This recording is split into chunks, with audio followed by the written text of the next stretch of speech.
social media mandinoswera ndichiona kuti nyaya dziri kufamba sei. Vazukuru pane mufananidzo uri kusekuleta wekarusvava kakazvarwa kwakangosiyiwa mugwenzi namai vachiona pakati peminzwa.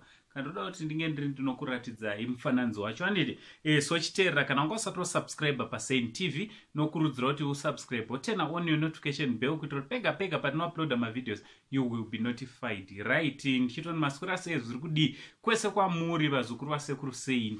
Aiwa, ndinotenda ndinokutendai nesupport yamunopa pachannel penyu basa richienda mberi. Don't forget to follow and like our Facebook page zvakare kaSain TV. Right vazukuru, mufananidzo uri panapa unondirwadza neundishungurudza. Handiti unondirwadza neundishungurudza, especially nowadays kuti ndiri kuspenda much time ndichitaura nevana vanogara mumigwagwa. Vamwe vachona ndo mapindiro avakaita mumigwagwa, avanombobvira vakatogara mudzimba, anombobvira unzwa chinonzi mother's love, nekuti mai vake vakamutakura 9 months vakangomusiyawo murodhi. Handiti chinova chinhu chinorwadza vazukuru.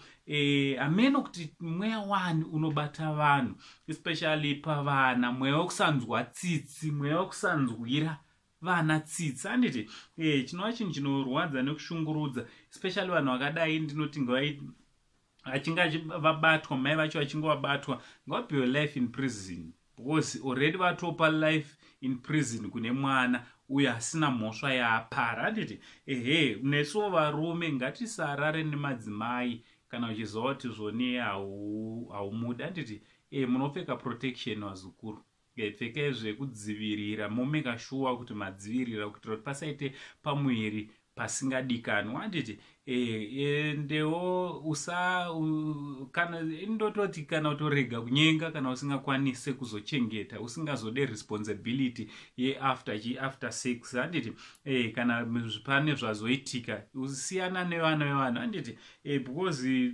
desperate measures anenge akuitwa nemadzimai though tisingamatarisire zvachese. Handiti so ameno munofungewo vazukuru nevanhu vanorasa vana.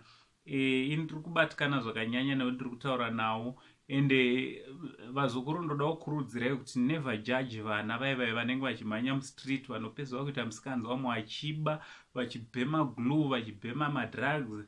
Musavablame until you sit them down, wagara navo pasi, then you hear their stories. Munobatikana. Handiti wazonzwa kuti akabva kupi, zvinhu zvakaitika, dzimwe dzenyaya dzachona unobatikana. Kwozoti vamwe misikanzwa chaiyo, vamwe vanotori nemusikanzwa kutoti vanenge vakaita musikanzwa wekudzimba vobva vatiza. Handiti so amen. Munofungewo vazukuru nenyaya dzakadai dzemadzimai vari kurasa vana, madzimai ari kuuraya vana. Dzizhinji tiri kudziita ipo panapa mukatotasa nezuro kana singakwanise. Takatoita imwe zvakare mudzidzisi wepakuwadzana 8 primary school, uyo nyaya yake ritori mumatare edzimhosva yatichazokupai zvakare. Handiti so ichiteerera ngatingolaikai this video. Don't forget to leave a comment, don't forget to share our videos, nekuudzawo vamwe nezvechannel yedu. Tina sekuru vevanhu, the only Zimbabwean uncle, sekuru vemasekuru, sekuru Sain, tichiti much love.